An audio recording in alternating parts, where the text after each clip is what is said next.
بسم اللہ الرحمن الرحیم۔ السلام علیکم ناظرین۔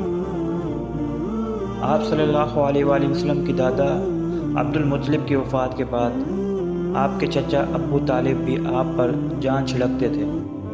وہ آپ کو اپنی اولاد سے بھی زیادہ عزیز رکھتے تھے۔ چچا بھتیجے کا پیار کا یہ عالم تھا کہ حضور صلی اللہ علیہ وآلہ وسلم کافی عرصہ ابو طالب کے ساتھ ہی سوتے رہے۔ دونوں کو ایک دوسرے سے جدائی گوارا نہ تھی۔ ابو طالب جہاں بھی جاتے حضور صلی اللہ علیہ وآلہ وسلم کو ساتھ لے جاتے۔ قریش کاروباری لوگ ہوتے ہیں، وہ کسی نہ کسی طور تجارت کی طرف ہی مائل رہتے تھے۔ چنانچہ جب آپ صلی اللہ علیہ وآلہ وسلم 12 برس کی عمر کو پہنچے تو چچا نے تجارت کی غرض سے شام روانہ ہونے کی تیاری شروع کی۔ ان دنوں سفر انتہائی کٹھن اور پرخطر ہوا کرتے تھے، اس لیے ابو طالب حضور صلی اللہ علیہ وآلہ وسلم کو ساتھ لے جانے سے کتراتے تھے، مگر چہیتے بھتیجے نے بہت ضد کی اور آپ سے لپٹ گئے تو آپ نے آخر ان کی بات مان لی۔ چنانچہ آپ صلی اللہ علیہ وآلہ وسلم چچا کے ہمراہ تجارتی قافلے میں شامل ہو گئے اور سفر کرتے کرتے شام کے جنوب میں واقع شہر بصرہ تک جا پہنچے۔ بصرہ میں یہ قافلہ ایک گرجا کے قریب ٹھہرا۔ اس گرجے کے راہب کا نام بحیرہ تھا۔ اس نے جب آپ صلی اللہ علیہ وآلہ وسلم کو دیکھا تو ابو طالب کو بتایا کہ عیسائیوں کے مذہبی کتابوں میں پیغمبر کی پہچان کی جو معیاری نشانیاں درج ہیں وہ تمام کی تمام اس کے 12 سالہ بھتیجے کے روشن چہرے پر نمایاں ہیں۔ بحیرہ کو اندیشہ تھا کہ شام کے فتنہ پرداز یہودی نبوت کی ان واضح نشانیوں کو فوراً بھانپ لیں گے اور آپ صلی اللہ علیہ وآلہ وسلم کو نقصان پہنچانے کی کوشش کریں گے۔ اس لیے اس نے اہل قافلہ کو مشورہ دیا کہ محمد صلی اللہ علیہ وآلہ وسلم کو آگے نہ لے جایا جائے۔ ابو طالب نے صورتحال کی نزاکت کے پیش نظر راہب بحیرہ کا مشورہ تسلیم کر لیا۔ چنانچہ انہوں نے شام میں اپنا تجارتی سامان جلدی فروخت کر دیا اور آپ صلی اللہ علیہ وآلہ وسلم کو لے کر مکہ لوٹ آئے۔ اس سفر میں حضور صلی اللہ علیہ وآلہ وسلم نے مناظر قدرت کا جی بھر کے مشاہدہ کیا، انسانی زندگی کے مختلف پہلوؤں پر سوچ وچار کیا اور اپنی کم عمر کے باوجود مختلف مذاہب کے اکابر سے تبادلہ بھی کیا۔ وہ سب لوگ آپ صلی اللہ علیہ وآلہ وسلم کی فہم و فراست سے بے حد متاثر ہوئے۔ ابو طالب کو اس سفر میں کوئی نفع نہ ہوا، اس لیے انہوں نے اس کے بعد پھر کبھی تجارتی سفر کا ارادہ تک نہ کیا۔ ان کے پاس تھوڑا بہت سرمایہ موجود تھا، بس اسی کے سہارے کے مکہ کے 4 دیواری کے اندر رہ کر گزر بسر کرتے رہے۔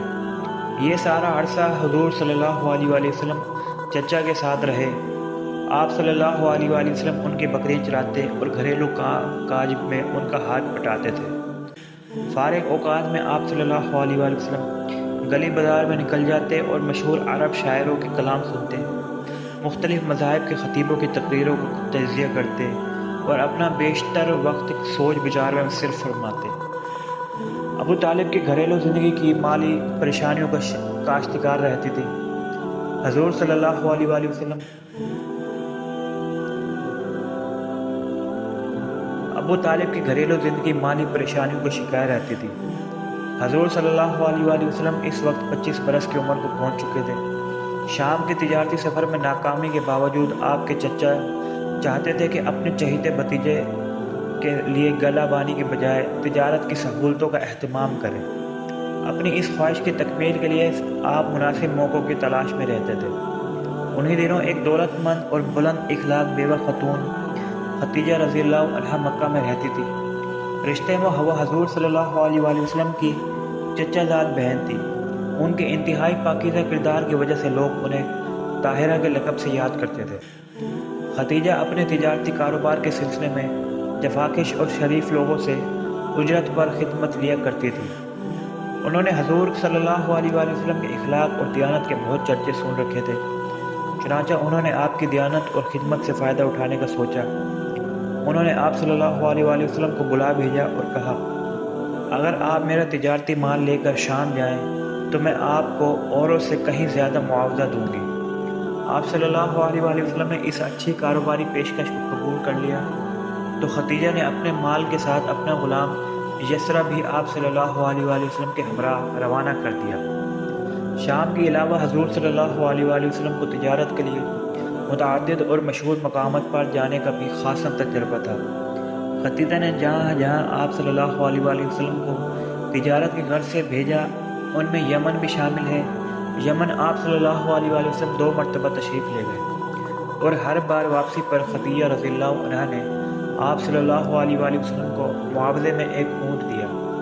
مگر حضور نے جتنے بھی غیر ملکی تجارتی دورے کیے ان سب میں شام کا دوسرا تجارتی سفر ہر اعتبار سے اہم تر ہے۔ اس تجارتی سفر میں حضور صلی اللہ علیہ وآلہ وسلم کو دوسروں کی نسبت بہت زیادہ منافع ہوا، مگر کاروباری لین دین کے ساتھ حضور صلی اللہ علیہ وآلہ وسلم نے زندگی پر بھی جی بھر کے غور و خوض کیا اور مختلف مذاہب کے اکابر سے بحث میں بھی حصہ لیا۔ سفر کے دوران خدیجہ کا غلام یسرا بھی آپ کی فہم و فراست اور محنت و دیانت کا گرویدہ ہو چکا تھا۔ واپسی پر آپ صلی اللہ علیہ وآلہ وسلم نے سفر کی رویداد اور تجارتی منافع کا سارا حساب کتاب خدیجہ رضی اللہ عنہ کو پیش کر دیا۔ خدیجہ رضی اللہ عنہ آپ کی دیانت اور فراست سے بے حد متاثر ہوئی۔ بعد میں میسرہ نے بھی آپ سے آن حضور کے بلند اخلاق و نیک عادات کی تعریف کے پل باندھ دیے۔ میسرہ نے یہاں تک کہہ دیا کہ سیرت و کردار اور لیاقت و ذہانت کے اعتبار سے مکہ کا کوئی بھی نوجوان آپ صلی اللہ علیہ وآلہ وسلم کا ہم پلہ نہیں ہے۔ ان تمام باتوں سے خدیجہ کے دل میں حضور صلی اللہ علیہ وآلہ وسلم سے محبت اور عقیدت کی راہ ہموار ہو گئی۔ کاروبار میں صحیح لین دین اور تجارتی معاملوں کو فہم و تدبر سے چلانے سے حضور کو بھی مسرت اور گناہ و اطمینان نصیب ہوا۔ چرواہی سے تجارت کے لیے سفر آپ کے تخلیقی فکر و عمل میں نت نئے تجربوں کا اضافہ کر دیا اور یوں انجام کار اس عظیم چرواہے تجارت تاجر میں دنیا کے تمام لوگوں کو ایک ایسی معنی خیز تجارت کے رموز اور نکات سمجھانے کی بصیرت پیدا ہو گئی جو زندگی کے سب شعبوں میں ہر قسم کے منافع کا باعث تھی۔